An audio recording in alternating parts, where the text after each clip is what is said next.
Welcome to Solink in the Cloud, where we are talking to industry leaders about topics that matter. I'm Kathy Langley, Senior Leader of Asset Protection with Solink. Solink's mission is to protect people, places, and profits, which is why we're bringing together thought leaders within the loss prevention, asset protection, and retail security industries to share their expertise and passion. So today we have Larry Foster. Larry is with the Store Consulting Group, and we are going to talk about operational shrink. So Larry, for our listeners, if you could just introduce yourself, give us a little bit about your background, that would be great. All right, that sounds good. Kathy, thank you so much for having me today. I'm in the back room of some retail establishment as we speak now. So that's the blue tile, and I'm not in the bathroom. Okay. So currently I work for the Stores Consulting Group. I've been with the group for almost going on 8.5 to 9 years, and been doing professional services for quite a bit of my career. But I would try to bucket my career in like 3 different sections. Like I've worked for retailers. I started off with the Wegmans Food Markets. I worked for them for about 15 years.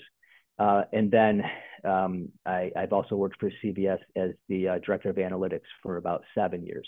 So I have that retail background, which hopefully will be pretty important with this conversation, but also have had some consulting with the Stores Consulting Group, but also with Senn-Delaney. That's where I started back in 1999 with Senn-Delaney, Arthur Andersen. And then we moved over to Capgemini, Ernst & Young. And then the third way I would bucket is I actually had the opportunity and pleasure to work for a couple of our LP, AP community vendors, if you will. So Apris back in the day was Secure, so now owned by Apris, and also with Profitect, which is now part of the Zebra organization. So that's probably a pretty quick version of what I've been doing for the past 30 plus years. Thanks, Larry. But I think what it does is it frames up your extensive knowledge, right? And what we're going to be talking about is operational shrink. So your extensive knowledge, not only just in individual retailers, but almost taking a step back and looking at it from a broader view. And I think sometimes from a consulting view and professional services, you actually look through a different lens because you're not, I'm going to say, immediately tainted by what are my resources, right? What are my what my limited resources and what can I do? So hopefully during this conversation, we'll come up with a few things where, for a retailer with limited resources, maybe here's a few little nuggets for them that they can do with, I hate to say little or no effort, not a lot of investment, right? Keeping the investment to a minimum. So traditionally retailers, we tend to think of shrink in 3 different buckets, right? We go internal, we have external, and then we have operational. And operational, some people call process, some people call paperwork, whatever you want to call it. It's ultimately that loss that's not theft. So that's what we're going to dig into. And there's a lot that we can do. And I always think of that statement that we've all said, right? Control what you can control. And it sounds so, we make it sound simple. We all know that it's not. But operational shrink is really what that statement's all about. You cannot always impact those folks coming into your store. You can't always impact the behavior. You can influence the behavior, but you can't control it. So operational shrink is really one of the things where we have the best ability, I believe, to control what we can control. And although it's a huge topic, for our listeners, what we've tried to do is like bucket it together. And so as Larry and I talk about it, we're going to group it into buckets. And again, the ultimate goal is to always have folks have a few takeaways, that there's value in the time that you invest in listening to this. And there's something either for further investigation, further thought, or implementation. So Larry, let's start with, I'm walking into the store, right? I'm walking into the store. Really, my first line of sight is at POS. So let's talk about, let's start with operational shrink as it relates to point of sale. Yeah, that's a great starting point. And, I'm going to probably talk a little bit about as if I was on a project with a consulting group a little bit during an assessment, because that's what we do. Kathy, we'll walk in the front door, and that's where, what we see first, right? But it's what the customer is engaging in last. So when we walk in, we are looking at how are the registers designed, where's the line of sight, is the line of sight. Sometimes you walk into a retailer, and that line of sight, the cashiers are looking towards the back of the store, right? Sometimes you'll see them looking out the window, right? Just depends on how the POS is set. But we're very focused on line of sight first. And for sure, the engagement between the employee and the customer. So, right, we all know that a very engaged employee engaging a customer is probably one of the biggest things that we can all do from an operational perspective. Bad guys don't like to be seen, but I'll try not to be thinking about bad guys during this conversation. But for sure, when we think about POS, we think about technology. What can the register do? What can't it not? What doesn't it not do? And so operationally, whether I'm doing price overrides, do I need a manager to come over to take care of that? Do I have a sign that's still left up out there that's causing me to lose margin because I didn't do my price changes? That's a big piece. From a training perspective, am I doing a lot of line voids? If I'm doing a lot of line voids, maybe things don't get rerung. So you have opportunities at POS. We're always looking at the limits of those POS systems, what they can do and can't do. And a lot of it comes down to, you see a lot of errors from if you've got a lot of turnover, which retailers do. So there's a big challenge there on the POS side. From a visible perspective, and especially these days with self-checkout, we are very focused on, is that self-checkout person very attentive? Are they looking at the things that would make sense to look at, right? We're engaging the customer. What is the retailer's ratio? 1:6, 1:4. So one person versus 4 units, one person versus 6 units. So when we think about self-checkout, there's a lot of opportunity.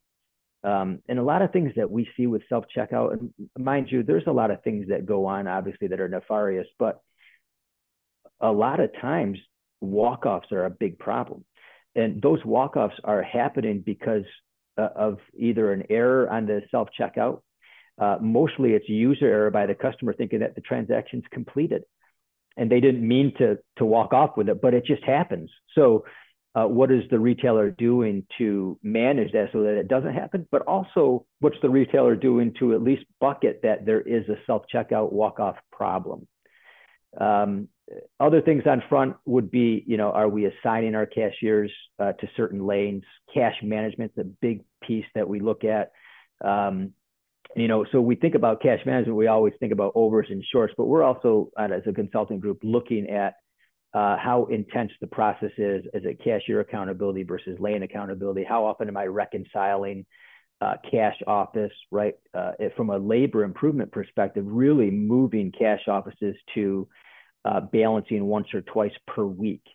And that's a big paradigm shift for folks to get used to. And some of our clients are once a week or once a month, depending upon their business level, right? And their management of cash. So that's what we look at from a POS perspective, at least. And I'm sure there's a whole bunch more there, but that's kind of gives you a little bit of an idea of what we kind of look at.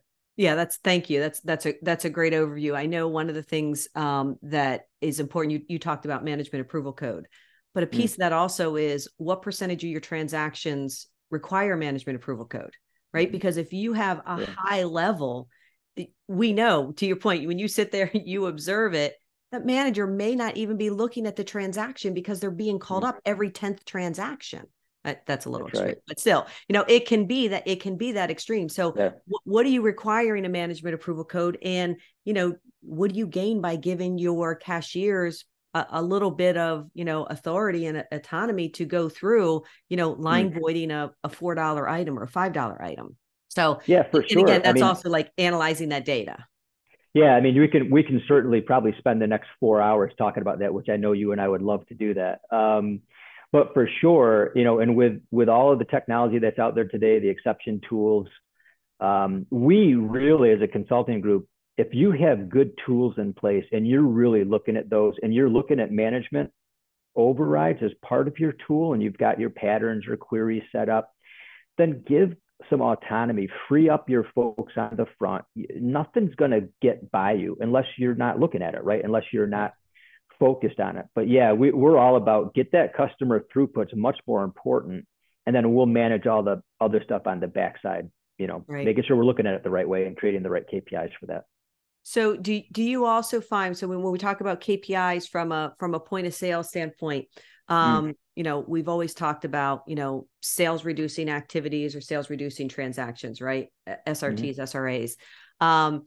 Do you find that the majority of retailers that you're working with, that they have, sales reducing transaction KPIs that they are looking at? I hate to say this to you, but no, I don't.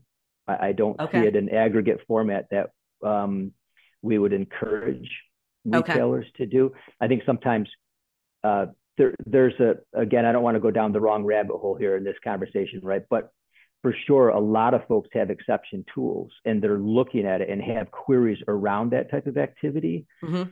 So they're basing a lot of their return on investment on cases, uh, case values, recovery, right? Flipping over your folks, all that part of the AP process. But I don't see a lot of retailers aggregating SRAs to create one common number. So that's just really taking all of those SRAs across and just adding them all up and creating this indicator that's a leading indicator to loss. Right. I don't see that a lot, but I do see it in pieces, right? So, Okay. so we'll always ask questions like, so what's your refund rate to sales? How often are refunds done every other customer or whatever?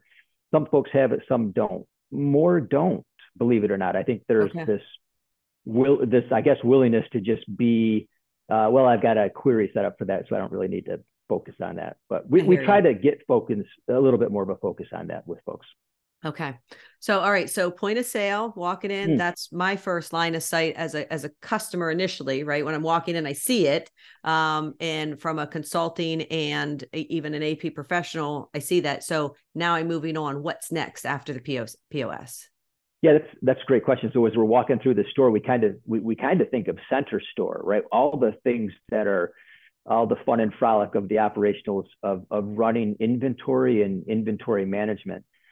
So I think of it as inventory movement, right? What's coming to the shelf, what's leaving the shelf, perpetual inventory or not perpetual inventory, but very focused on, when we're looking at these stores out of stock, right? What's your in stock position? How do I restock the shelves? So from a labor perspective, we're always looking at your restocking capabilities and how you're doing that and what technology you're using.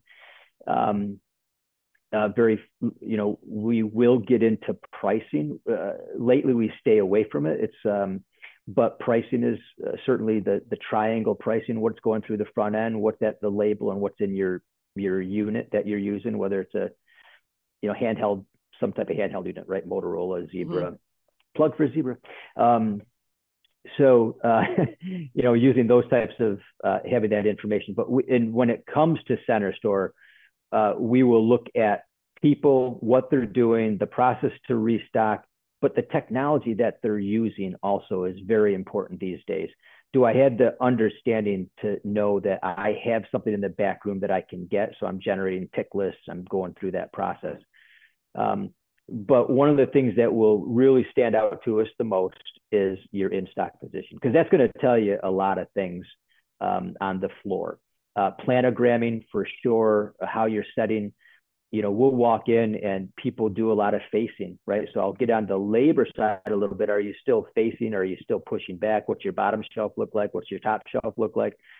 But certainly when you start to see holes being covered, we think of that as planogram, right? But I'm out of whatever sweet corn and I've moved over my green beans so that it doesn't look like there's a hole, right? So we have a tendency then we lose a sale or an opportunity to order something if I'm doing any type of manual ordering. The other side on the inventory management is how am I bringing items in? So we have perpetual inventory. Generally, a lot of people do. The ability for people to do any type of adjustments to that will be a very big thing that we look at. And certainly will be one of those KPIs that you think about inventory adjustments, whether it's the quantity of them, how often they're done, the dollar values associated with them, and how you're managing your high risk goods. whether if I'm at a drug chain, a grocery store, you name it. There's always a retail, and there's always the items that are a little bit more higher risk. So what do those shelf minimums and maximums look like? Do I need to have, if I've got a high risk item, Tide is always fun to talk about, right? We can't be out of Tide because it's important.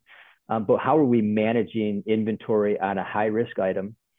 Do we have theft deterrent labels in place? Again, I don't want to go down the whole of AP, but that's still operational. I'm still managing how that shelf looks. Yeah. Yeah, I was just going to say, to your point, I think multiple times through this, we're going to like branch over to the other buckets. It's all connected, right? It's hard not to.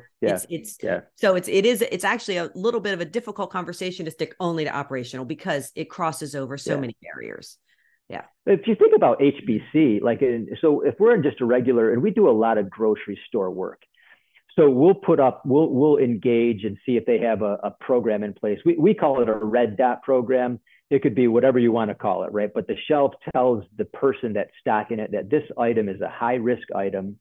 We want to have only 3 or 4 on the shelf. We're going to use an inventory clip behind it, or an inventory tube, or a dummy box behind it, so that the appearance still looks good, but that I'm going to remove the capability for a bad guy to do a sweep on an item, whether it's whatever, pick one, right?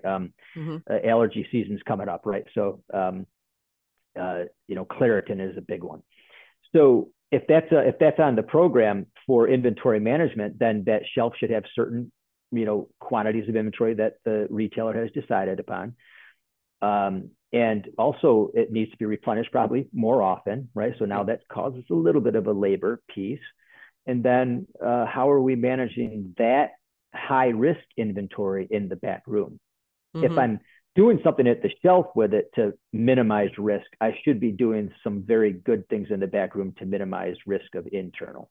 That's right. I think oftentimes we find the need to control it on the sales floor, and it's just out there in the back room, just unprotected, right? So and for all the folks that are out there going, right, is it internal or external I'm really worried about, right? But back to your point, it's control the controllables. Right. So when you think of inventory management, and this is, this is a tough question because I know you love data as I do, but what are your top 2 or 3 KPIs for inventory management that you feel with that data, you can then make the largest impact? Yeah, I would say that one of the biggest correlators to shrink or future shrink is excess inventory. So I would say some type of inventory turn, days of supply is very important. And even if you wanted to use inventory dollars as a rate to sales, if you can get to that, I would say that's very important from an operational side, understanding, I want to just share with you something that we do as a consulting group from an assessment. So if we're going to go in and take a look at your store, let's say you have a load of 200 or 300 items that came in off the truck. We're working with a smaller retailer, so that's common with what's happening with our small retailer today. But how much of that inventory goes to the shelf versus how much goes to the back room immediately from the truck? So one of the things is, whatever that percent is, can we get better at it? So having an understanding of what that excess inventory looks like is important, or some type of a turn. That would be one of the first things. The second thing, from a data perspective, for sure, is if you're not bringing in your adjustment data into some type of tool where you're aggregating that and looking at, especially, I would say I really don't care how often tuna fish is adjusted. Hopefully it's not being adjusted a lot, right? But if Claritin is being adjusted a lot, or family planning, or you pick a category in HBC, right? Those would be something that you'd really want to take a look at. It is creating a KPI around the frequency with which that happens. And you and I both grew up a little bit in the chain drug industry, and that's what we did at CVS, was understanding high, we call them high theft drugs, but high risk drugs, the ones that are all the fun stuff, and understanding how often that's being adjusted at the store level, because folks that were doing things they shouldn't be doing are bringing those items in to steal them, basically, or take them. That's right. And if you know, because if you take a look at your inventory adjustment, and that, you know, if you don't know, if you're new to an industry, you don't know what your high theft items are. You look at your inventory adjustments, that points you in the right direction, and putting more effort on those, right? Not necessarily a mayonnaise approach, right? Where I'm like spending the same amount of time on everything, but where can I get the most for my effort? Yeah, for sure. And we just did an assessment with a retailer that was looking at adjustments for all of their items in their store. And I'm like, you know, and you're trying to use that as a KPI to suggest either how I'm classifying my stores or what countermeasures need to be in place. So you know, sometimes you can offer those suggestions with folks like, look, just look at the ones that are really the cause of your pain, right? But it could be theft, but it also could be sales. Sometimes I'm doing a lot of adjustments on items that sell a lot because maybe my perpetuals aren't working, or maybe I have a lot of fraud on the front end, right? That's screwing up my adjustments. So I would say that. And the third one I would probably leave with is out of stock frequency. You know, what are your out of stock? What's your out of stock rate? Because that's really hurting. For all of us that are in the asset protection world, the best thing we love is sales, right? Let's get us some more sales. That's right. So that's right. Yeah. Great. I know one of the things that when you talk about, you know, measuring the inventory, excess inventory, right? If you can build something that's sort of, you know, point in time, when was my physical inventory? And then how much inventory do I have? I'm going to make this up, 4 periods from that inventory date, and then compare it to for the same period last year, right? Why? Right. Because at this, you know, it's interesting. You go like, well, Christmas happens the same time every year. You're not building inventory anymore this year than you did last year because it's Christmas. Right. So, you know, you have a little bit of flow with Easter, et cetera, but your holidays are pretty much set. So if you compare same time previous year to your inventory date, it gives you a really great, you know, a calculation, and that can be month over month. Again, you have to get to the data. Right. And if I love we'll talk about like what are the pieces of data? If you walk into a company, you're like, I have nothing. Like, I don't say I have nothing. Somebody has it. Where do you go? How do you get it? So we'll see. I love that, Kathy. That's great. Yeah, that's awesome. Yeah, great point. Love it. So inventory management, we did POS, inventory management, center store. What's next? What's number 3? So yeah, we would, I don't want to say we're going to end up here because there's one more thing, but would be in the back room. So I'm just kind of following the flow of us walking into a store. And really, you know, it's really the opposite way, right? When I think about all this stuff from a retailer perspective, it comes in the back door first, goes on the floor, and then out the front. But anyways, as we're walking in the store, back room is very, very big piece of our business and our assessment and concerns operationally. And that, so we would definitely be interested in warehouse receiving and DSD receiving, and really focused a lot on the DSD piece, because those are, well, a lot of people are very good at warehouse in general, right? They have a program set up with either I've got a way to manage my shortages, or I'm being short shipped, or whatever, right? There's some process that someone has in place for warehouse management and supply chain. Where we see most folks, and struggle's a bad word, but because I think a lot of people, there's a lot of smart people out there, and they know that vendors are very important. But where we see opportunity is vendor performance, code of conducts, what we expect when a vendor comes in, what we expect them to be and do, and how they check in and how they check out, and when they do deliveries, and especially credits, right? Credits are a big opportunity. So that's really a big focus in when we think about the back of the store, other than why is the store being left open all day long, right? And, you know, there's a bunch of cigarette butts out there, but I digress. But that certainly is a problem too, right? Is how we manage our backdoor security, all of our egress points. But operationally, for sure, vendors are a very important piece of our business. In a grocery world, that's 25 to 30% of your sales in grocery, right? As a rate to your grocery sales. So that's a big piece to have as a whole. And that goes back to the floor again, right? So that center of the store includes a little bit of this backroom stuff, right? Nothing is there aren't really these strict barricades, right?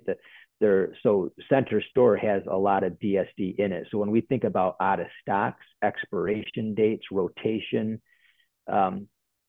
we find those are all big opportunities on the DSD side. I didn't talk about rotation on just the center store in general. What's your rotation program? A lot of the goods that we have in center store, but obviously when you start talking about dairy departments and the fringes of those things. And so the back room for sure and DSD, because those folks generally are putting their own tags up, or they use in many stores, they still do, unless you've got a good vendor program. But yeah, DSD is a big issue. Backroom organization, right? It's sort of like when you walk into the front of the store and you see all these shopping carts all over the place. The garbage out in the parking lot is overflowing, right? All the baskets are gone on the front end. You know that you're walking into something's going on, right? They just got a busy period or what's happening, right? But the back room's the same way. If the back room is a disaster at 8 o'clock in the morning or 3 o'clock in the afternoon or 6 o'clock in the evening, that's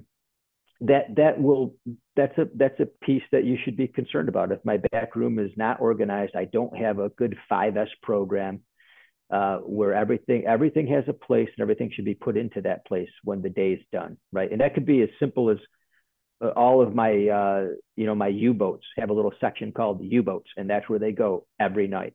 Right. During the day, I'm using them, but at night, everything gets put back where it was. So organization is a big piece that will, if you think about what we talked about earlier with backroom inventory, with center store and inventory and all the excess inventory, it's not uncommon to see if you have excess inventory, your backroom might just be just as bad from an organization perspective. And a couple things there. So when you think of your back room's a train wreck, right? That leads to so many other things, and not just inventory, right? Are your fire exits blocked? Are your electrical panels blocked? There's so many other things, and I know there's a ton of tools out there that can help with that. You mentioned 5S program. Can you dig into that just a little bit? Yeah, so it could be when we think about 5S, it's really about organization, and I am not prepared to tell you what each of those S's are. Shame on me, but it's in stock back there. It's shelf, it's cleanliness, it's having a place for everything. And that could be, you can walk into a back room that has all of their bays and their warehouse area is all labeled beautifully, right? Right here is soda. My Coke is set up over here. My Pepsi is set up over here. Here's where all my pet food is. All right. Your back room is just beautifully set. Inventory levels look good. The floors are clean. The garbage is picked up. How I handle my excess inventory, whether they're in banana boxes and they're all disheveled all over the place. So you're really looking at all pieces of organization and cleanliness, right? If you can go back there, I don't want to say eat off the floor, but you can tell when that back room is taken care of just as good as your floor is out on the sales floor. Then you've got people that are managing that part to the best of their ability, which you kind of make some suggestions that they probably managing their inventory pretty good too. Right. I've been in back rooms, and I know you have too, that you just go back there and you're like, oh, I don't know how you're finding anything, because then the first thing you think about is everything that comes off that truck, right, is probably going right to the shelf because nobody wants to manage the back room first. Right. Right. And so regardless of what you call, a 5S program, essentially it is a backroom management program, right? Exactly. What are the most important things? And then building a program, and obviously, inspecting what you expect. For sure. One other thing on this before we move to our last, I won't say last topic, but next topic. When we talk about DSD deliveries. And I think, ultimately that is perception of control, right? If that whatever your program happens to be, if that delivery driver knows that when they walk in that door, they need to check in and they need to check out, and there are certain expectations, right? Just like my, inside of my store is clean, the floors are clean, et cetera, it does establish an overall perception of control. So I think, if listeners don't currently have that strong DSD program, and also let's be real, we all have tons of programs, right? Are they being executed? Right. So, right. is that actually happening? So, yeah. And so, when we think about, we really do think about DSD the same way we think about point of sale. So even from the data side, very interested in all of the deliveries that come in by vendors, because you're building a vendor performance scorecard across all your stores, but you're also building all your stores across your vendors that were in that store. So there's two ways to look at that data wise, and the KPIs and the frequency of credits are important.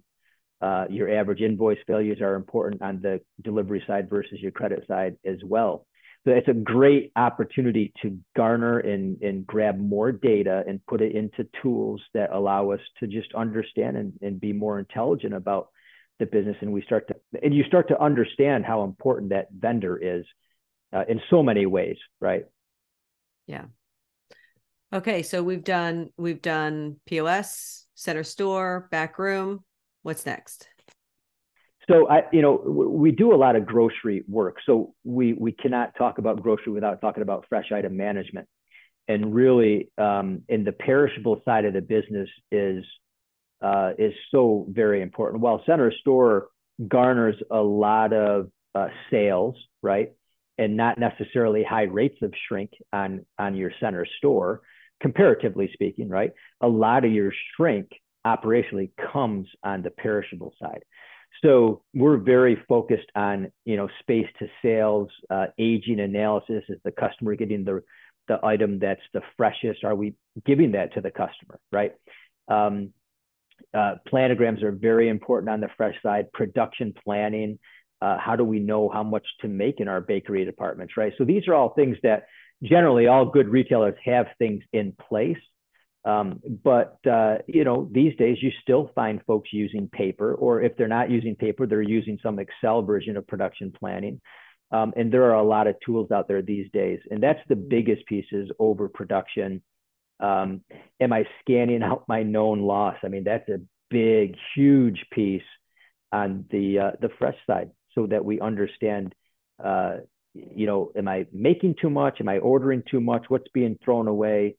Am I recording what's being thrown away? What rates of known loss should I have versus my true loss? So we have a good understanding from the perishable side of what those rates should be, to give folks a target, right? So if I'm in the bakery department, I really should know 80+% of the things that I'm throwing away, if not more. The more we know that's being thrown away, the better we are of what we need to produce. The less we know, the more mistakes we make. That's just generally, right? And I think we all have a good grasp on that. But a lot of retailers, they get big fast, and they're all about sales. But we try to help them when it comes to really the profitability and understanding waste and loss. Yeah, that's good. So if we think about, let's just say you went into a retailer, QSR, et cetera, whoever you're evaluating, and the AP or the operations team, I'm going to say, lacks data, right? Like most of what we've talked about, like there's data that drives the decisions, right? Because if not, sure, you're just, fortune telling. So if you, sorry, let's just, so if you could get your hands on 2 or 3 pieces of data, inventory turns is at the top of your list. Okay. You were talking about complete store now, right? Complete store. So for sure, I would say inventory turns would probably be the biggest understanding of, at least, overall inventory disposition. But I would say that it's hard to say 3 for the whole store. I would definitely say that when we think about SRAs as a leading indicator, I think that's important. I think whenever we think about data, it should all be that data that's highly correlated to shrink or future shrink loss just right. when we talk about shrink, right? Mm-hmm. Because there's a whole other things, right? Obviously, we all know the importance of other things that we all do, labor rates and things of that nature. But from a shrink side, I would say that would be one of the big pieces. On the fresh side of the business, you really want to know obviously shrink rates to department sales and to the rate to the whole store. But that known loss component is very big in the fresh side. And on the center store side, I would say inventory turns, days of supply. Days of supply is also very, very good on the fresh side too. I can't not say that. That's very important, days of supply there. And then for sure, DSD, I would say credits and invoice ratios are very important. And then POS, SRAs, inventory also adjustments. So, when we go do assessments, our data request can be astounding for people because they get like, holy cow, what are you looking at that for? Because at the end of the day, we're looking for a way to show folks a way to get better. And if we start thinking about all this data as a prediction of what your store's coming to when they do their physical count, and we can get ahead of that, I think that's important. And that can be very helpful for clients. And I think and if somebody, if there's somebody listening that doesn't have, all of this data or access to all this data, I think the other important thing to remember is you can step your way into this, right? If your ultimate goal is like shrink by category or shrink by item, ultimately, right? Shrink by item. So you can if you can execute at a higher level, you may have to sacrifice by category at first. There's ways that you can step into it, right? So I think that's the big thing is you don't necessarily have to bite it all off at one time. And that's the hard part about consulting. It's like Kathy, you go into it with all of your experience and you want to lay out a plan for somebody to grow and become more profitable. We always have to have that caveat that, look, you're not going to do this overnight. And here's the plan and the steps to get there. And it might be a 1 to 3 year plan.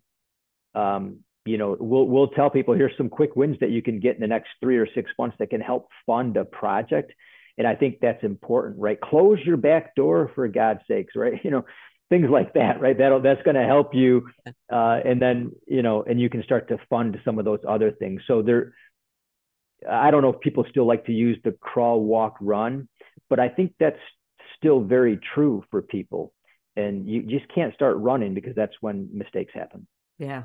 True. Very true. All right. So we're going to wrap things up here, Larry. One of the things I like to do with all of our guests is, to talk a little bit. You and I both obviously been in the industry a long time, and we know it's a very relational industry, right? You build great relationships with people. You have a problem, you have people you can call because you build a relationship with them. So if we talk personally, as much as we ever care to, start, stop, and continue.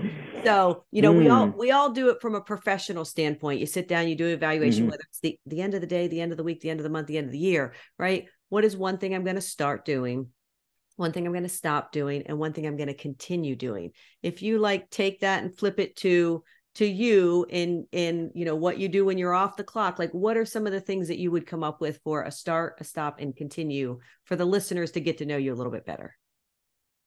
Okay, that's fair. It'd be so much easier if I could talk professionally, because I would definitely say I would love to start being more networked, because I think what you talk about is very important. And when in consulting, we lose some of that networking. So I think it's important for everybody to do that. But, okay, so personal. I think from a start perspective, I would need to say yes more often. Okay. Right. So whether it's opening yourself up to new adventures, whether it's family or vacations, or I never got a chance to do that. I think, especially at this part of my career, right, it's like we really need to I need to take stock more and really saying yes, yeah, let's go do that. That'd be fun, right? So I think that's important to keep an open mind and whatever's in front. Yeah, that's a good one. That's a real good one. Stopping. Stop. Yeah, I think stopping, that was when I got thinking a little bit about this, and, spoiler alert, she told me that she was going to ask this. So stopping, is the things that are negative. And there's so many things these days in this world, and we can all go sideways at times. Put down the darn phone, right? It's like, I can't, it's a negative, it's a distraction. And, Kathy, we started off this conversation about controlling the controllables. Well, that's this too, right? It's stop being, whatever, swayed by the things that you really can't control. Right. So put down the darn, can I say damn? Put down the darn phone. You can say damn. I love that. And continue. Yeah. Yeah. So I don't, without being so philosophical, I'll just pick some things, right? Continue on this journey, right? I do a lot of reading. I do not read nonfiction. I read a lot of fiction. It must be, I'm hoping that that's all good. So yeah, I do a lot of reading, and I want to continue to do that, but certainly learning, I think, without getting on the professional side too much, right? So things change so fast as our industry. If you don't know about Udemy, I think that's how you say it. It's a great place to go and learn things. So, everyone's doing data visualizations and all these things, but anyways, it's just continuing to learn. I probably learn the most from my kids these days. I love listening to music. I finally got rid of all my hard music and put it all on Spotify. So trying to, do things as much as digital as possible and get all that. Oh yeah, I remember Motley Crue. So make sure that I have that ready for continue. So continuing reading, learning. We'd go on vacation, try to do that as much as possible. Long weekends, things of that nature to, That's some good stuff. It's interesting, through everybody I've asked that question to, whether it's on a podcast or not, when you try to ask people in the AP industry, from a personal perspective, it always shifts because we are one person, right? And we love the industry that we're in. And, but I love your saying yes. And just a real quick personal story. My husband recently went on a cruise, him and his sister, some quality time. And I challenged them. I said, I want you to pick one day of that cruise and say yes to everything. Like somebody's like, oh, you want to do this? Yes. Don't think about it. Just say yes and just go. Right. I mean, don't within reason, do anything illegal. Right. Like, but just you say, said yes. Say yes. Put the bong down. You told me, you might want to edit that. Yeah. Okay. But no, I mean, it really is. We tend, especially as we get older, we tend to overthink everything. Oh, well, yeah, but am I capable of doing that? What's going to be, what's the weekend going to look like? All of these things, just go in and do it and experience it. We've been given this gift, right? So let's enjoy it. So really good. Start, stop, and continue. Thank you. I appreciate you're welcome. Thanks for being real with us. I try to. Yeah. Larry, thank you so much for your time. It's been a pleasure. Appreciate everything that the Store Consulting Group does for our industry, and Solink and you are really great partners. So again, appreciate the partnership and friendship, and best of luck to you. Thank you. Yeah, Kathy, thank you so much for having me. Much appreciated.